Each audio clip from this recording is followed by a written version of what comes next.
2025 Ironman 70.3 in North Carolina. This one's taking place October 25th this year. This is in Wilmington, North Carolina. As you can see, very picturesque, very, very loved race course. So let's dive into some of the big things for this course. And before we do, make sure you like, subscribe, share, all of that fun stuff. And we'll hopefully have more videos out to you soon, training and racing alike. So this one is classified as an ocean swim, a flat bike, and a rolling run course with a high air temperature 79, low 44, so it's going to probably be a cooler start to the day, and an average water temperature of 72 degrees. Let's dive into our swim right away. So as you can see here, this is our swim course. It's zigging and zagging all over the place, and it's usually a pretty fast one. Big things to note out here is your transition zone is over here, your start is over here. So you do have a little bit of a ways to get to before your swim starts. Just a couple extra steps there. Make sure you plan accordingly in your brace morning procedures. Most years, this is a assisted swim course out here. Swim times are pretty fast. Biggest challenges of the day are navigating. We do have an initial jut out and an immediate turn over here. This is a swim course where buoys are going to be on the right-hand side. They're also going to be on the left-hand side of you. Make sure you are prepared for that. Right here, we're going to go to the left of this buoy, make a right-hand turn. This is going to be a highly contested corner. Not in the normal sense. This is instead going to be a highly contested corner because you really have to get out there. Your adrenaline's going to be high, and then you immediately pretty much take a right hand turn. It's a little bit different. You're going to kind of be battling yourself more than other people, so just be aware of that for the first initial steps here. After that, we do dive in and we have a really straight shot over here, and the buoy is going to be on our left hand side now. So again, this is where this zigging and zagging comes into play. This is going to be the first experience where you do have a faster assisted way out here. Yeah, really, really important for you to stay with some of those big groups if they are fast, right? If they are not your speed, don't be afraid to leapfrog out here. But again, keep in mind the current assist out here because a lot of people really overdo this current assist and they come out of the water really, really gassed. Very common problem at this course. Last big thing here before we talk about the very finish is your swim form out here. Because it is a saltwater swim, you do have the potential to have it be a wetsuit legal swim. So you're going to have kind of a double buoyancy effect. So your swimming form will change slightly, and that might mess you up a little bit depending on who you are. But back to the race here, we have a nice straight shot over here, which means maintain your sight lines. You really want to find out what the water is doing. If it's pushing in this way or slightly this way, that might affect your sighting or where you're aiming on race day. And after you take this turn right out here, it's pretty quick after you get past this point out here. Biggest things that you want to worry about from the pretty much this point out here are your sight lines. We touched upon it just a second ago, but we do have a couple of turns that you need to navigate, and last one right there. If we can zoom in here, I'm going to zoom in on the last portion out here, and then we'll hop onto the bike here. If you really zigzag on this portion out here and you're all over the place, that's going to really increase your time. So these nice crisp lines are very important for race day success out here. So sighting almost becomes slightly more important if you're a decent swimmer than actual pacing and form itself out here. It all gets pretty even out there, but in my mind, if you are a decent swimmer, you're going to have to watch out for your sight lines big time out here. So watch out for that on race day. If you're kind of a mid-pack swimmer or a back-of-the-pack swimmer, you can kind of ignore that, and you want to really maintain that form out there with the sighting assisted out there. So let's dive into our bike next.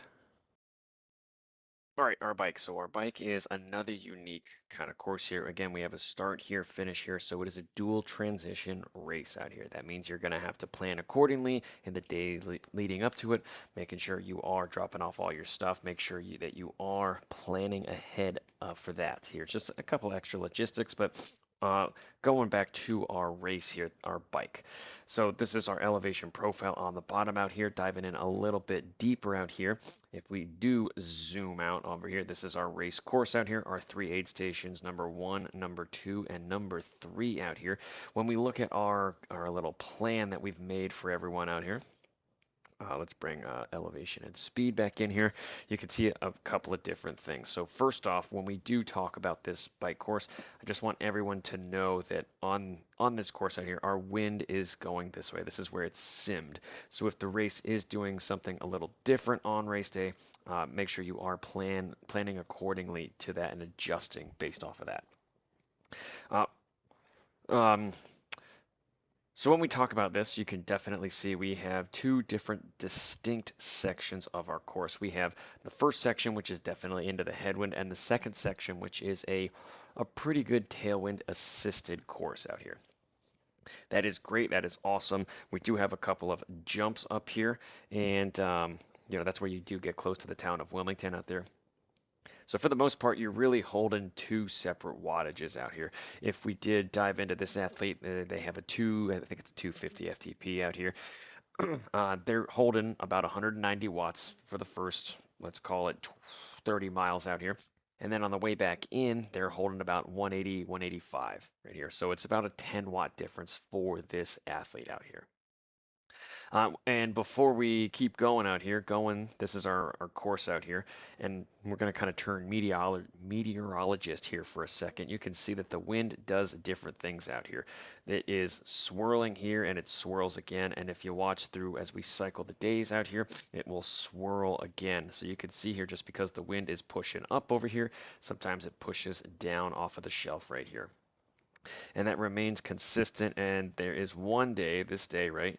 It's just very, very obvious of what's happening. But if we skip to another day, right, it might not be super obvious out here. Or if it's Wednesday, uh, if this is a great example, the wind might be pushing up this way. But if we zoom in, right, and we get the town of Wilmington, you can see that the weather is actually going the opposite direction out here. So you'll get a little bit of an assist moving away from the water, and then you'll have that headwind that we were talking about earlier before it will slowly push you back into town. So this is a great example of what it can do out there. What that means for you is that you really want to peg where the wind is coming from, not just at the beginning, but constantly throughout the race to get a handle on it. It's an extra aspect of the race that you need to be aware of pretty much the majority of the ride out here. Just because it's doing one thing off of the water doesn't mean that is necessarily what is happening on race day. So now back to our course out here, hopefully.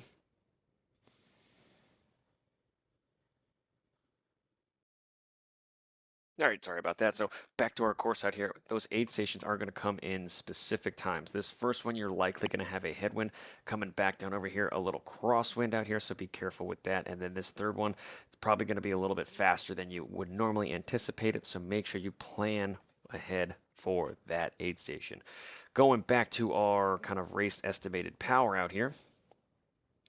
I don't know why my computer's so slow tonight, but go into our time analysis out here. This is something that you should definitely be thinking of for sure out here. If you take your drag and you improve it slightly out here, you're going to save about 33 seconds per improvement of drag out here. Looking at our power increase, this athlete's increasing by 1%. It's going to save them a 46-second savings out there. Weight, this athlete doesn't really have a ton of weight to lose, but if they did, 1% of their weight loss is going to net them about 11 seconds out here. And rolling resistance out here, improving that's going to net them 11 seconds. I would argue on a course like this, it's going to save a little bit more than that. So what I would really do on a course like this is, first and foremost, I would be maximizing my power. If I can increase 2% right here and run really well off that, you can already see I'm saving 90 seconds right there. My drag arrow, I would be looking at arrow maximization for this course for sure. When we look at the total elevation gain for a course like this, we're really looking at about 780 feet of elevation gain right here. But bouncing back to our little watt savings out here, and then if we really tighten up everything with rolling resistance, getting our pressures and our air and the rubber that we really want to get nailed down for this race, we can easily save about 2 minutes if we really, really get a handle on things, probably now until the rest of the race. So this is where I would be focusing on. What I would really be focusing on is probably driving that power increase and then really looking at our drag capabilities out there. So if you can improve it slightly even more, I mean, again, the savings just keep coming out here. So that is where I would be watching. All right, let's dive into the run now. All right, this is our run course for this year, very similar to years past. We're going to start off in the transition zone, and we are going to loop up past our little transition out here. Looping back around, we're going to hit our first aid station after about, or right before the first mile out there, and then we're going to roll on to the course as in years past out here. Unique feature is we will break away over here, and then we will do a quick loop-to-loop right through here, and we will go back down and around again. So what does that mean for you on race day? Well, diving into a couple of things. I have here we go. I have the course kind of mapped out for us and a couple of easy picking things to note. First, we are going to start off in kind of an industrial area, very straight lines out here before we're going to head off into kind of a secluded area back over here. All right, this is going to kind of change some of the dynamics. If we zoom in a little bit more, you can see that it's kind of shaded through here, and that really continues for a large majority before we kind of break out of that during this back section back out here. Keep in mind we do have to go back on ourselves again, so we're going to loop back through some of those secluded areas before opening up again. So a large majority of this is going to be run in those secluded areas out here. Let's refresh this page so we can hopefully get our elevation back over here, which is about 270 feet of elevation gain. But while that's doing that, the first little section out here is the industrial section that we talked about. A lot of athletes are going to really struggle, not only from a pacing standpoint, it's going to be huge for this first little section out here. This out and back section is going to be very tough to pace. I mean, you can see the elevation is it's not crazy out here. So this first mile, you do have the potential to really hit it for sure. If it is a hotter race out there, that's going to wreak havoc on you as well. And because of the lack of kind of elevation on the bike earlier, some athletes may have overdone the bike a little bit, and so normal running for them is going to be a little too fast. So this first mile, I always tell athletes to kind of gauge how you feel and really wait until you hit this first aid station to kind of slowly start to push it back up again. These long straightaways out here, very mentally taxing on a lot of athletes. It comes at the very beginning, which is great to have.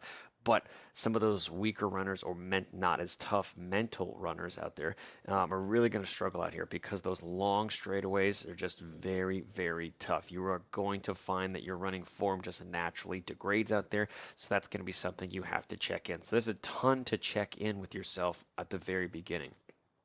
The lack of shade and kind of shelter from the elements for these first, let's call it 2.5, 3 miles, it's also going to be a huge factor. That 270 feet of elevation for these first 3 miles, you're going to carry about, let's call it 62 feet of those elevations. So a pretty big chunk of that. All right. After you get over here, it's kind of normal running. It's a little bit up and down. It's pretty flat for the most part out here, so nothing major to write home about. You're going to have some slight rollers, some slight bends as you break away over here. This is going to be one of the unique features on this course. It's going to be kind of a steadier hill out here, and we're talking less than a degree of elevation gain out there of percent. But this is actually going to be very helpful for you if you are in the realm of running and running solid at this point. Just because it breaks it up a little bit, it takes you out of that kind of classic neighborhood run or just lake running out there. So again, that mental toughness that you would have to have in that industrial section for those first 3 miles, you're going to have a little different toughness out here. We're zigging, we're zagging, so we're not doing straight lines anymore. So this is a great opportunity for you to run to your sight lines. Find the next furthest place you can run to, the next furthest place you can run to, the next athlete that you can see, and so on, right? And watch the miles tick away out here. During these zigs and zags, again, running form almost always becomes second or third area, and a lot of athletes just throw it out the window completely during these sections out here. They're chasing other people, they're chasing aid stations, and they just don't put it on the burner. They put it off. So watch that running form out there. Very common for athletes to just kind of be all over the place. A lot of athletes kind of figure it out again once we do have this little break off point out here, just because it's a little different and they have a little check-in moment with themselves. But if you can have that check-in moment with yourself in some of these other areas, let's get back to the area right through. for example, what I would do is I would check in with myself right here. Boom. All right, I'm at this turnaround. How am I doing? How am I looking? All right. Again, I would do it at the bottom here and then the top right through here. And then I would, that's a lot of check-ins right away. So I would kind of wait again to have a real legit check-in with myself right through here. If my form is, and I'm splaying all over the place, then I can kind of tighten up a little bit or kind of see, all right, how can I realistically run with a side stitch or a little bit of a cramp, or maybe I have nutritional deficiencies or things like that, right? I'm just going down my checklist and seeing what I can realistically do. But if you never do that on this course, you're really going to pay the price. Speaking of paying the price, a lot of times the elements that you're running in out here, when even if you are kind of shaded and secluded, if it's a really hot, humid day, that humidity is going to kind of sit in this back area through here. Um, so watch out for that little fun thing as well. As you can see, it kind of keeps coming and keeps coming and keeps coming. But the elevation out here is going to help a lot of athletes, believe it or not, instead of hurting them. It's a relatively easy course in terms of elevation, but the other things that we mentioned earlier are the main kind of pain spots for this run. You are going to zig and zag your way out of the little lake back here, and you're going to hit the industrial center, the industrial park again, coming back out to the finish line. You are going to have kind of the most challenging part of the course from a elevation standpoint. Again, 69 feet of those elevation are coming right through here from 10.8 to 12.5 miles. And if we hover over here, the elevation gradients aren't massive out here, but they probably will feel massive out there compared to what you've done for the majority of the day. Max gradient is going to come on the way out right here, so you're going to be running down that hill right through here. So this is a great quad busting area, so just be careful with that. All right. But as you come back over here, again, some of that mental fortitude is going to have to come back again. You're running straight lines, you're out in the open. It's probably going to be one of the hotter places on course if it's a hot day. So all of that, you gotta have to use these aid stations to your benefit when you are coming back. All right. Don't wait, don't save it. If I was going to make a move, my last real move would probably come at this 8.6 mile marker, right? Or if I'm kind of really fighting that line, then I would wait for this hill at mile 11 to kind of see, all right, I'm not going to explode. My quads are doing fine. My running form can get me to the finish line out here. That's the quick video breakdown for 70.3 North Carolina this year on October 25. Again, if you need any coaching assistance, advice, or individual insights for you, please reach out below. Happy to assist. We've had a number of people do that this year. I want to continue that trend for the last little bit of the 2025 year. We've had a great year so far. Good luck to everybody racing this year, and I will see you there.